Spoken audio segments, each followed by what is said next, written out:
Hi there. Let's spend a few minutes just thinking about the factors or the influences which determine the choices made by businesses about how they position themselves in the market, strategic positioning. Don't forget, we've got a variety of approaches, models that can help us assess, analyse, evaluate the different strategic options businesses make. Two are on the screen there for A-level business. Edexcel students, you just need to know about Porter's generic strategies. AQA students have an extra model that they can consider, but both are fairly similar in terms of their ability to identify different strategic options. But we just need to think about what are the influences which determine which of those options are possible and also which are best for a business. So what I've done is I've just highlighted three which might be useful to add to your notes. It might be worth pausing the video at some stage just to jot these three down to add to your notes. Let's just briefly go through them. I think the top one there is absolutely crucial. I mean, competition, business strategy is not conducted in a vacuum. Every business faces competitors, and how strong those competitors are is undoubtedly going to influence the strategic options, the position that a business decides to take.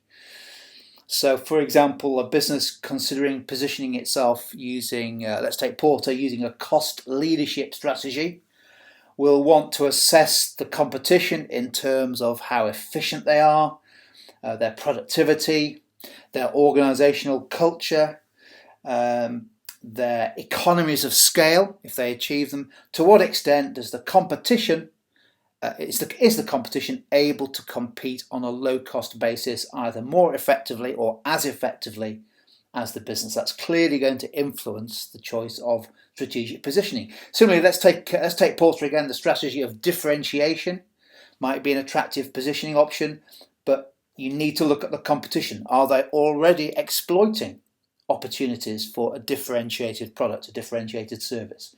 What are their market shares? What resources do they already have? So clearly competition is right up there. Second one down there, core competencies. This is all about a business being honest with itself. It's an honest view about whether they have the ability, the underlying competencies, abilities to be able to compete effectively based on their chosen strategic position. So, for example, does the business have a unique selling point that can be sustained, that will help sustain a strategy of differentiation? If innovation is going to be the key to strategic positioning, particularly around differentiation, does the business have sustainable, innovative qualities? Does it have a culture that supports a strategy of differentiation based on innovation? And the third one, I think you can use this to just about as an influence on every part of business choice, but clearly vital, the external environment. Businesses need to be constantly looking at changes in the external environment and deciding the effect on their strategic positioning. For example, a change in the regulatory or the political legal environment might create some new threats to a business based on its existing position, but it may create some opportunities to reposition the business. Who knows?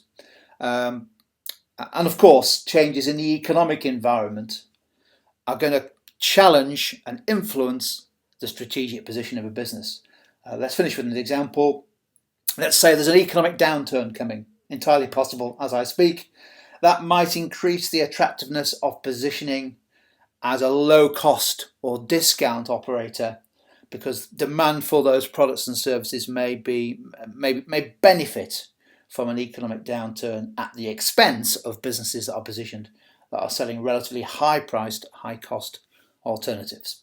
So there we go. Those, I think, are three pretty crucial influences: competitors, core competencies, and the external environment influences on the choice of strategic positioning.